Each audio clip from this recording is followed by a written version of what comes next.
Welcome to Going Beyond. Thank you so much for being with us today. My guest here in the studio is Andrea Jacob.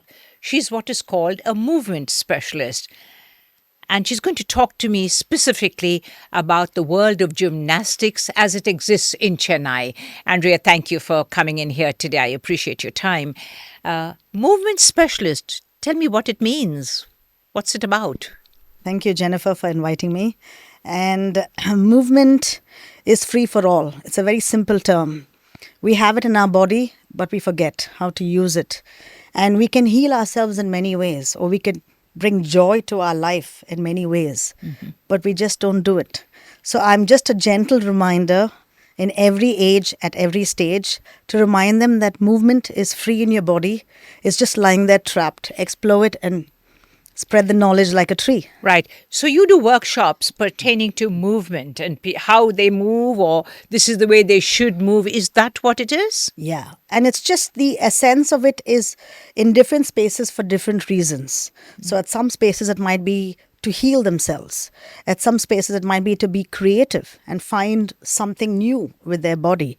At some spaces it might be just because they didn't even know that they have a right to feel good about their own body, which is the fundamental essence for us to just feel joy within our body first and then share it with all around. Right. And to let go. Is that the cardinal word here?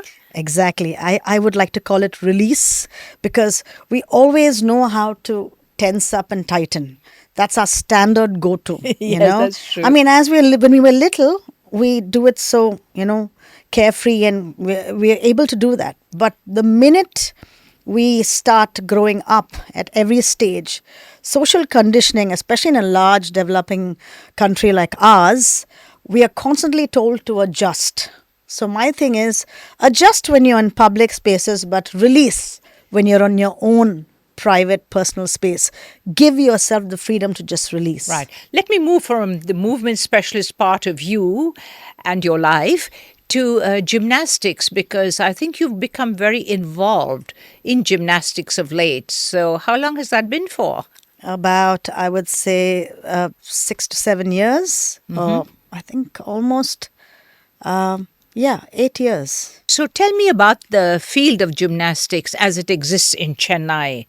Are a lot of kids, is it mostly kids who would learn gymnastics, right? Currently, yes, but a lot of gymnastic spaces are opening out their sessions to adults as well. Like our center in Uttandi, we ourselves, at Champions Gymnastics Center, we ourselves open it out to adults as well. But at the same time, I think the main focus is for kids. It's for kids to take the sport forward as a discipline and as a competitive sport. The place you are at is called the Champions Gymnastics Center, right? Yes. So how many kids would be there actually learning? We have a fluctuating, number of around from 60 kids, and it fluctuates, over and above, depending on different months, different days. Right. For people who might be watching us, Andrea, how expensive is it? And I don't mean your center, but overall, give me a ballpark figure. What does it cost like to send a child for that? Well, I think most of the centers in Chennai generally fairly, Reasonable? Reasonable, because you're paying for the same amount as you would pay for any sport, whether it's swimming or tennis. Or they're all on the same lines. I mean, the whole idea is to keep the sport accessible, but at the same time, it's a very individualistic sport. So there's a lot of skills that you learn that I don't think you can even learn at home. It's, How would you know whether it's a good idea to send your child for a gymnastics class? I mean, children are all different. So how do you figure it out? Well, it's very important to observe your child and see. And most children tend to be springy on their feet, generally. But we tend to, we create fear. That's the fundamental problem we're doing in our mollycoddling standard of parenting, but we need to, when we see the springing energy in their feet, you need to put that energy into something more constructive and something where they can take it and move it forward with it and channelize. Most parents keep saying, oh, I'm so worn out, my child has so much energy.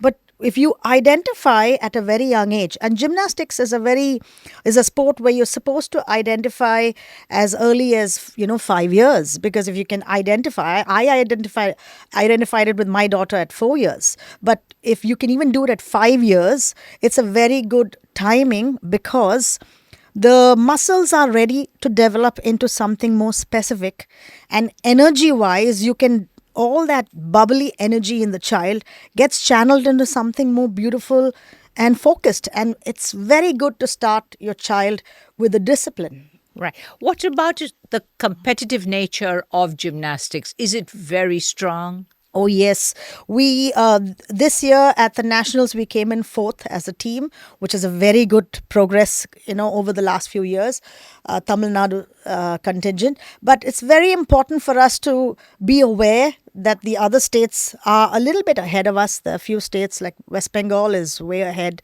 Mumbai, Maharashtra has taken it to another level. So it's very important for us to know that for us to progress in this sport, we have to keep pushing ourselves in a more aggressive manner, and we have to have that focus and not lose focus and not divert our focus. Right. What about government assistance? Does it come for gymnastics as a sport as compared to other sports? What do you think? We do have, a certain amount of funding. I would say right now in terms of for gymnastics, we're getting noticed a little bit. Tamil Nadu government supports us in some way, but in general, we are getting there. It will be nice if a lot of private players also come into the funding, because we are not as popular, of course, as the sports like, Will cricket it happen and football. if for gymnastics we have far more media attention on it? Would that be the way to go forward, Andrea? What do you think? Of course, anything that can help uplift the sport, and for a sport that's starting so young and so many takers, and it's gymnastics is a highly the high performance on the body is quite, it's early for the child. And so to know that there are so many families willing to take that risk, we need more, funds to support the families, because I know so many kids who come to our gym itself who can't fund it, who can't fund themselves, especially when we're going for competitions. If it's outside the city, then the parents have to think twice, whether to send their child or not, because of their, limited constraints. Right. Give me an idea of how many centers there might be in our city alone. In Chennai alone, we have about a minimum of 8 to 12 centers who function really well, and almost about 7 to 8 of them land up at all the district competitions. So it's quite, this is Chennai alone.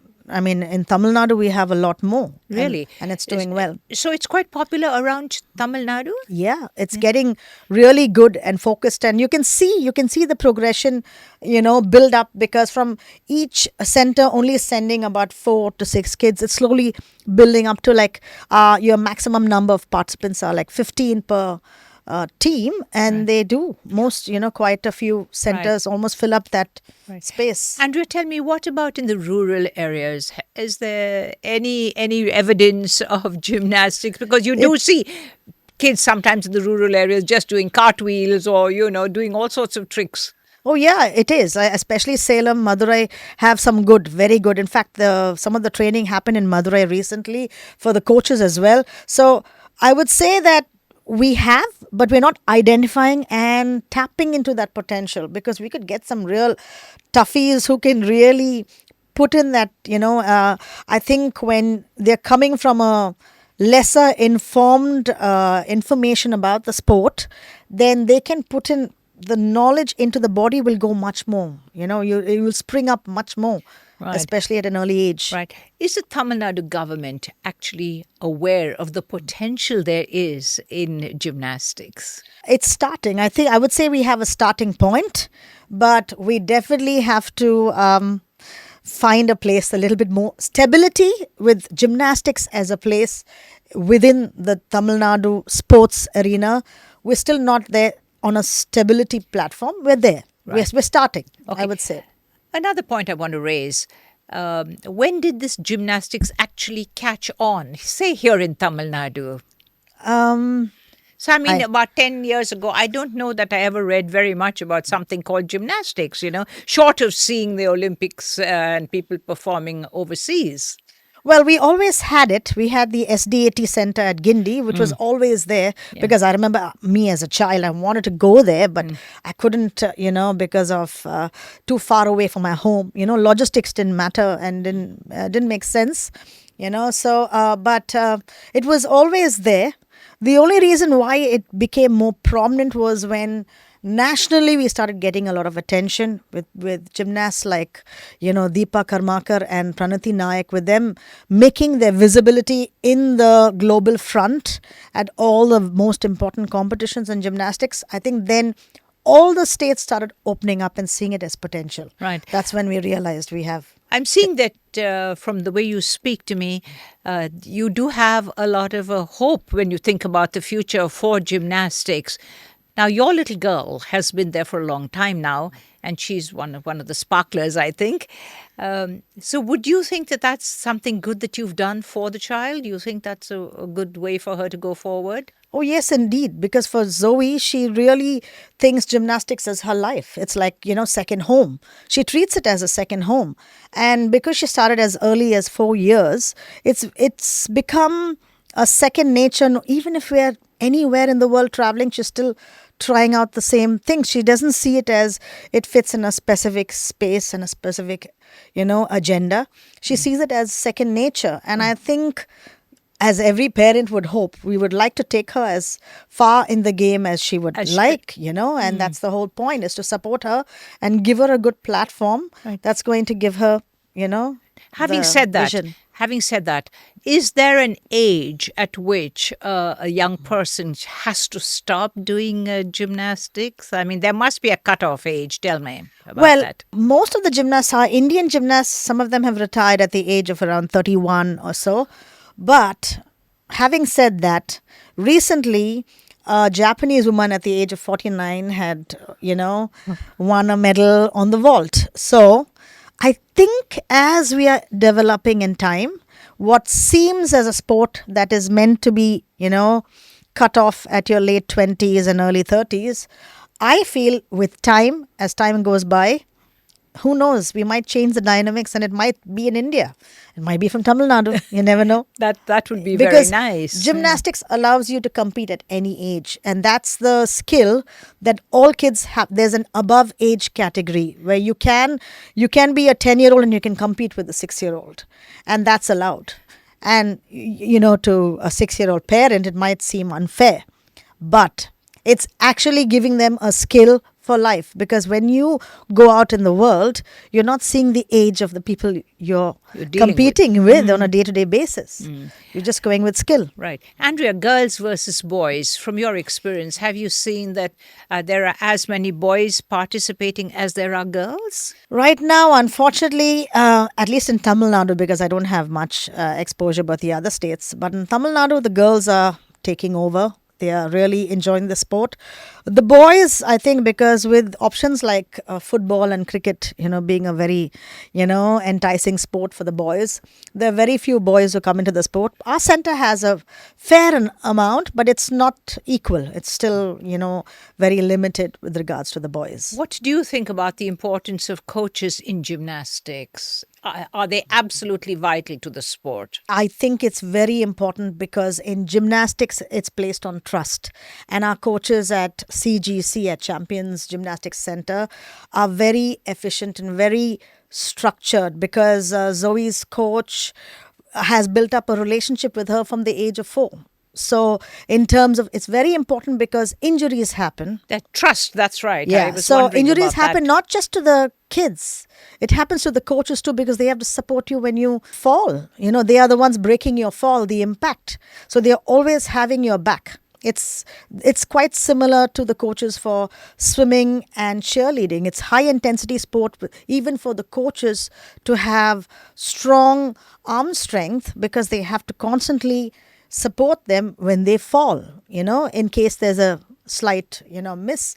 And so having to take that responsibility on themselves and to have that integrity in the sport, I see our coaches take it on a serious note and take it to the next level. So Right. it's good. Who trains the coaches? Are they qualified and trained to be actually holding your child from, keeping her from, injury, etc.?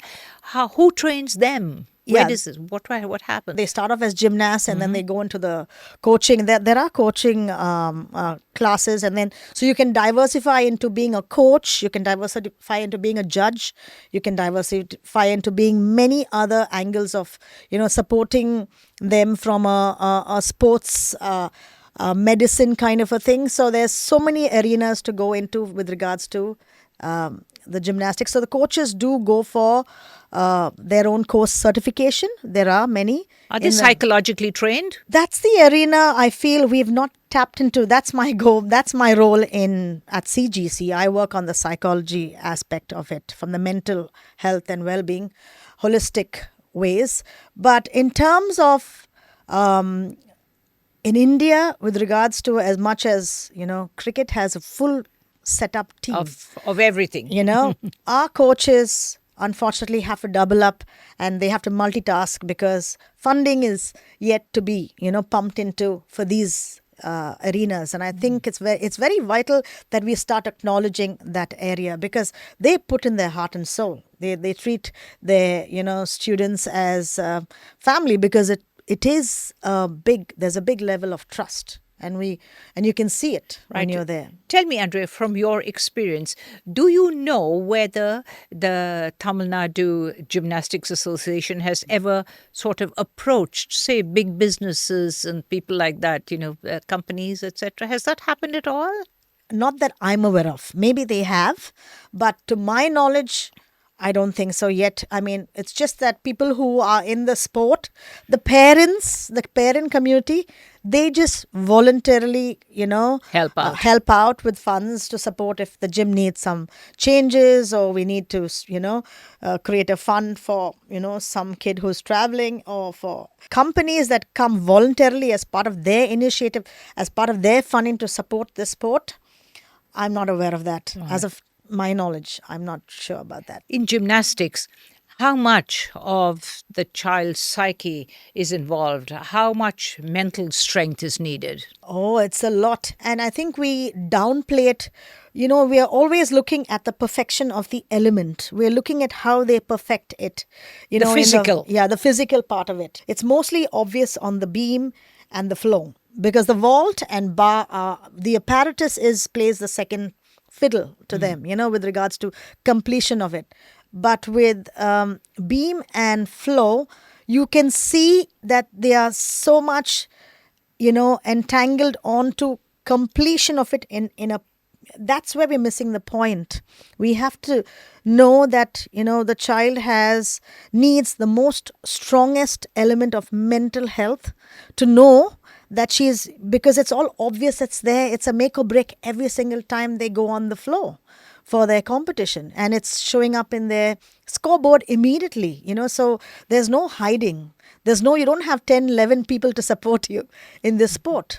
The sport is a solo sport where you have out on your own.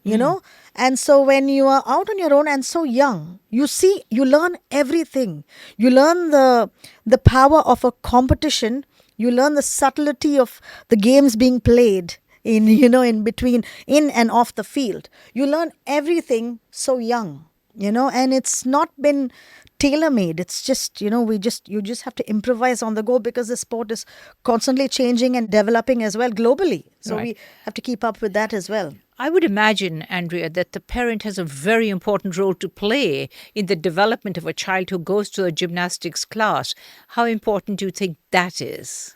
I think it's very important, and there are two elements to it that I would, like to suggest parents to keep in mind. Please. One is trust the coach as well. Don't dilute the coach's information. A lot of parents, when they watch their kids in the need of, it's coming from a place of love and care, but they like to, give in their own inputs. And a coach has seen many body types, and a coach knows where a child is going wrong.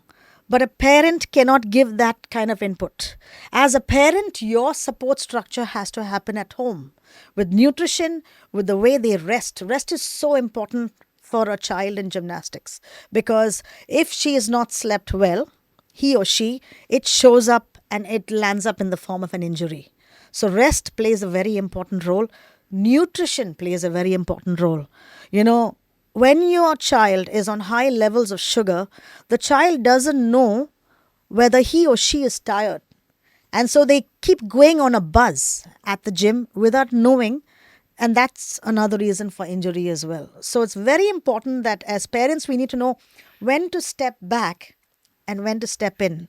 Our stepping in happens at home, and our stepping in happens on the drive there where we tell them, okay, take care of your body, listen to your coach, he knows what he's doing. These basic things. But the minute your child enters the gym, the coach becomes the parent, and you have to trust that angle.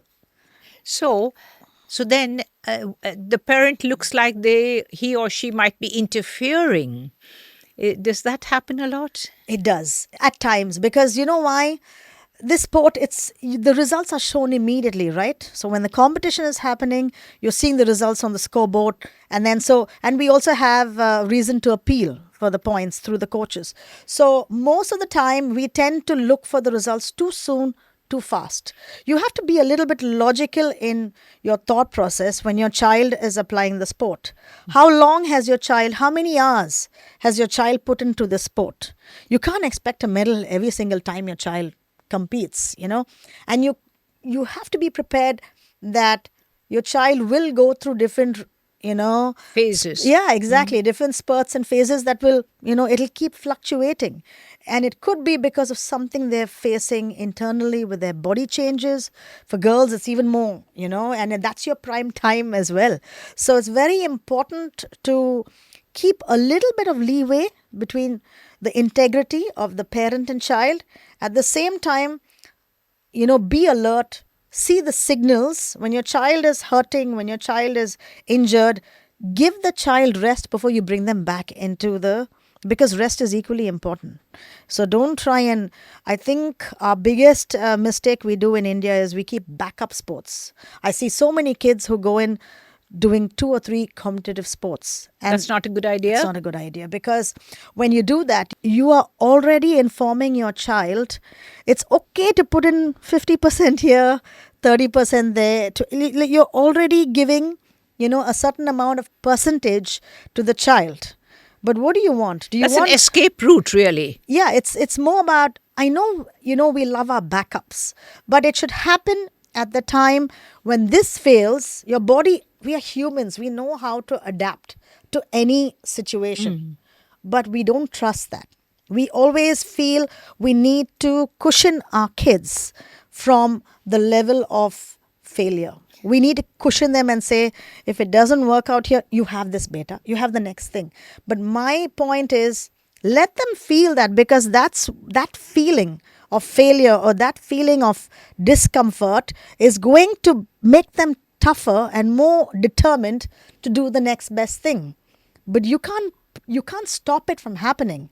You can be there and be a solid support system, but you can't handle it all for them. It's very interesting comments, really, Andrea, from you. What about the fact that these days children are so bogged down with all their activities? And I'm not talking about other sports or anything like that. Just the fact of homework and school and extracurricular activities which they have to go to at school.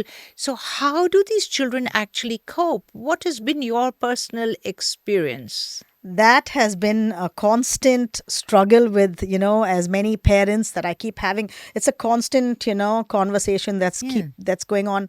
It's going in I would say in a loop that's not going much. We're not evolving much, because we tend to feel the need to pump in as many activities into our child. We don't consider boredom as something that's important and vital. We don't consider a child being left alone to release, to do nothing, for a day. We want them to be constructive all the time. And that is something I wish, because most of the children are forgetting childhood. They're forgetting how to play with things around them. They always need something that's a specified gadget or a specified, tool that they need to play with. But what about just playing, having fun?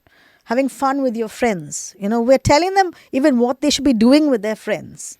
And I think it's just becoming, because we're so used to having an overload of information, even for the adults. I think even the adults have to lighten up and have fun.